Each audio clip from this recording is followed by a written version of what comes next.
The most important thing we have learned so far as children are concerned is never, never, never let them near your television set. Or better still, just don't install the idiotic thing at all. In almost every house we have been, we have watched them gaping at the screen. They loll and slop and lounge about and stare until their eyes pop out. Last week in someone's place, we saw a dozen eyeballs on the floor. They sit and stare and stare and sit until they are hypnotized by it, until they are absolutely drunk with all that shocking, ghastly junk. Oh yes, we know it keeps them still. They don't climb out the window sill. They never fight or kick or punch. They leave you free to cook the lunch and wash the dishes in the sink. But did you ever stop to think, to wonder just exactly what this does to your beloved tot? It rots the sense in the head. It kills imagination dead. It clogs and clutters up the mind. It makes a child so dull and blind, he can no longer understand a fantasy of fairyland.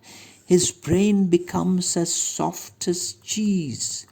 His powers of thinking rust and freeze. He cannot think, he only sees. All right, you'll cry. All right, you will say. But if we take the set away, what shall we do to entertain our darling children? Please explain. We will answer this by asking you, what used the darling ones to do? How used they keep themselves contented before this monster was invented?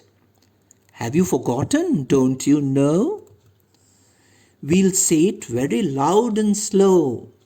They used to read.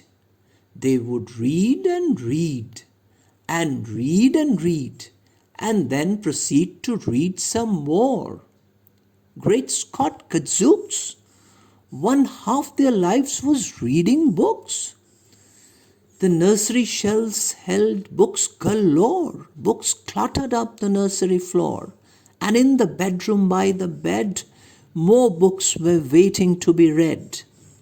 Such wondrous, fine, fantastic tales of dragons, gypsies, queens and whales, and treasure isles and distant shores where smugglers rode with muffled oars, and pirates wearing purple pants, and sailing ships and elephants, and cannibals crouching round the pot, stirring away at something hot.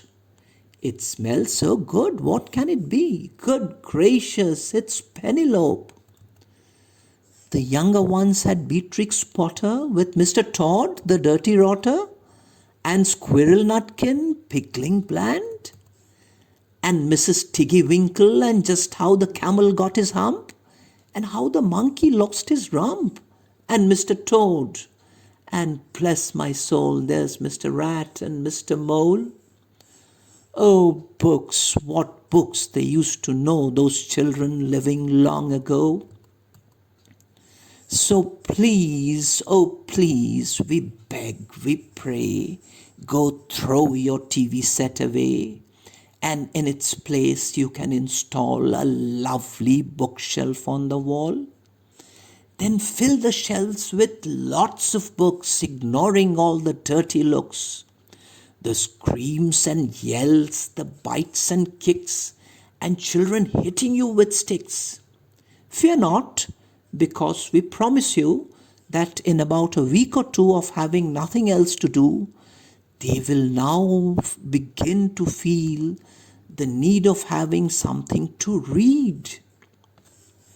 And once they start, oh boy, you watch the slowly growing joy that fills their heart. They will grow so keen, they will wonder what they had ever seen in that ridiculous machine, that nauseating, foul, unclean, repulsive television screen. And later, each and every kid will love you more for what you did